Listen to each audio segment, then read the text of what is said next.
നമസ്തേ പ്രിയമുള്ള പ്രേക്ഷകരെ, നാം ഇവിടെ ചർച്ച ചെയ്യുന്നു നിങ്ങളുടെ ഇന്ന് എന്ന ജ്യോതിഷ വിഷയം. നിങ്ങളുടെ ഇന്നിൽ നമ്മുടെ ചർച്ചയുടെ പരിധിയിൽ വരുന്നത് 1201 ധനുമാസം 15-ാം തീയതി, അതായത് 2025 ഡിസംബർ 30-ാം തീയതി. ഏതാണ് ദിനം?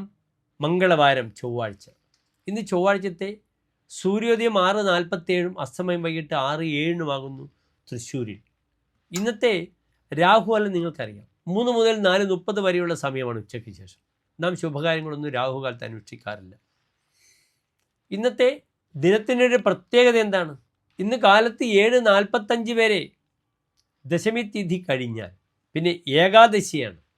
അതിനാൽ കൃഷ്ണക്ഷേത്രത്തിൽ തുളസിമാല, പാൽപ്പായസം, വെണ്ണ നിവേദ്യം വഴിപാടായി സമർപ്പിക്കുന്നത് വളരെ അനുകൂലമാണ്. ഏകാദശി ഗുരുവായൂരപ്പനുമായി ബന്ധപ്പെട്ട് കിടക്കുന്നു. കഴിഞ്ഞ മാസം വൃശ്ചിക മാസമായിരുന്നു ഗുരുവായൂർ ഏകാദശി. 10,000-കണക്കിന് ഭക്തജനങ്ങൾ അവിടെ കൃഷ്ണനെ ദർശിക്കുവാൻ എത്തിയിരുന്നു. അത് വിശേഷപ്പെട്ട ദിവസമാണ് വൃശ്ചിക മാസത്തിലെ ഏകാദശി.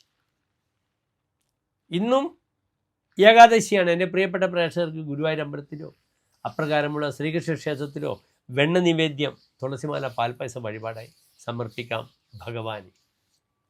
ഇന്നത്തെ നക്ഷത്രം എന്ത് നക്ഷത്രമാണ്? ഭരണി നക്ഷത്രമാണ്. ചൊവ്വാഴ്ചയും ഭരണിയും ശുഭകാര്യങ്ങൾക്ക് പറ്റില്ല. പക്ഷേ ചൊവ്വാഴ്ചയും ഭരണിയും ഭദ്രകാളിക്ക് വളരെ നല്ലതാണ്.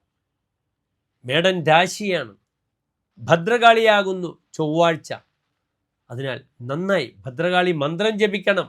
കാളി കാളി മഹാകാളി ഭദ്രകാളി നമോസ്തുതേ കുലഞ്ജകുല ധർമ്മം ജ മാംജ പാലയ പാലയ. പിന്നീട് മൂലമന്ത്രം ഓം ഐം ക്ലീം സൗം ഹ്രീം ഭദ്രകാള്യൈ നമഃ. ഓം ഐം ക്ലീം സൗം ഹ്രീം ഭദ്രകാള്യൈ നമഃ. അങ്ങനെ കാളിയെ ഭജിച്ച് ഇന്നത്തെ ദിവസം പ്രിയപ്പെട്ട പ്രേക്ഷകർ പൂർണ്ണമായും നിങ്ങളുടെ സെൽ ബാറ്ററി ചാർജ് ആകട്ടെ. 18 തവണ ഈ മന്ത്രം ജപിക്കുകയാണെങ്കിൽ അതിനപ്പുറത്തൊരു മന്ത്രമില്ല. വൈബ്രേഷൻ വരും ശരീരത്തിന്. ഇന്ന് മുഹൂർത്തങ്ങളൊന്നും തന്നെ ഞാൻ എൻ്റെ പ്രിയപ്പെട്ട പ്രേക്ഷകർക്ക് നൽകുന്നില്ല. വല്ല ഒഴിച്ചുകൂടാൻ പറ്റാത്ത ആവശ്യമുണ്ടെങ്കിൽ 10:45 മുതൽ 11:30 വരെയുള്ള സമയം ഉപയോഗിക്കുക. പക്ഷേ വിത്തിട്ടാൽ പൊടിക്കാത്ത നക്ഷത്രമാണ്. യാത്ര പോയാൽ തിരിച്ചു വരാത്ത നക്ഷത്രമാണെന്ന് അറിയുക. ഇന്നത്തെ ദിനം നിങ്ങൾ ഭദ്രകാളി ക്ഷേത്രത്തിൽ ശത്രുസംഹാര കുരുതി ചെയ്താൽ വളരെ നല്ലതാണ്.